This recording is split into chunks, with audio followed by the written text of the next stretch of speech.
guys, welcome back to the channel, and today we're going to be reading Whatever After Beauty Queen Chapter 10, Mirror Mirror. I watch forlornly as Mr. Beast stands up from the couch and excuses himself.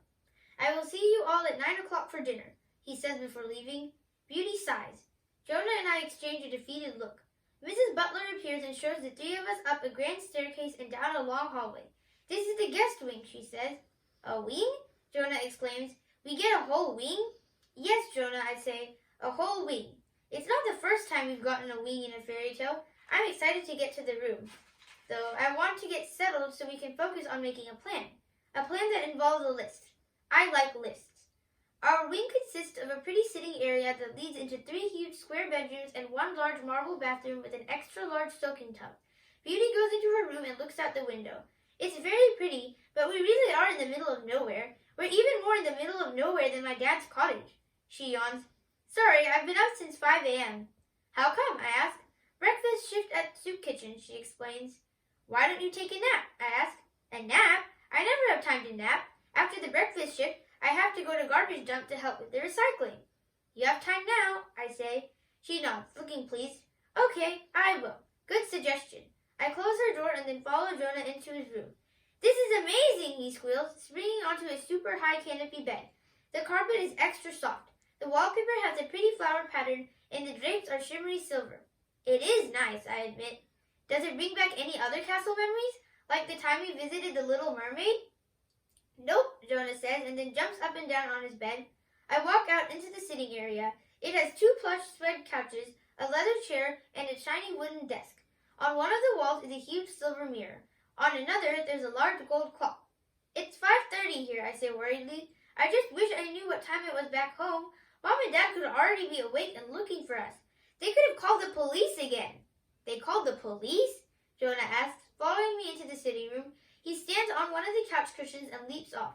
Yes, once before, I say. I twist my hands together. I really hope they're not awake. I'm pretty sure they're still asleep, Jonah says, climbing back onto the couch. You have no way of knowing that, I say. Yeah, I do. No, you don't, I argue. Yes, I do. Look. Jonah points to the silver mirror on the wall. Oh my gosh, I yell and jump back. My parents are in the mirror. Not like trapped inside. I can actually see them in the mirror. It's as if there's a camera on their ceiling and I can see them in their beds all the way in Smithville. They are both fast asleep. Snorch, snores my dad. Except it's more like snorch in slow motion. Usually, time at home is slower than time in fairy tales. So maybe a minute at home is an hour here, which means that this story could go on for hours. This must be the magic mirror, I exclaim. Then I add in a whisper, do you think they can hear us? Can you hear us? Jonah hollers at the top of his lungs. Jonah, shush! Do you want to wake them up? I don't think they can hear us, Jonah says. I think it's a one-way mirror, like at the police station. When have you ever been to a police station? I ask. I haven't, he says, unfortunately, but I've watched TV, and a lot of shows take place in a police station. Okay, I let out a sigh of relief. This is helpful. We know they're still sleeping. We don't know what time it is, but we know they're not awake and looking for us. We do know what time it is, Jonah says. Look at their alarm clock. Oh, he's right. The clock says it's 1:30 a.m. Let's see. We arrived in Kingdom around 10 in the morning, which was midnight at home. An hour and a half has gone by there, and 7.5 hours here. That means time is going about 5 times slower there, I say, calculating. For every hour at home is 5 hours here. And since they get up around 7, that gives us about 27.5 hours to make things right. You're really good at math, Jonah says. Thanks, I say. If only I were half as good at painting. That seems like a lot of hours, Jonah adds. Time flies when you're having fun, I say. Also when you're messing up fairy tales. But we are 1 step ahead anyway. We know how to get home.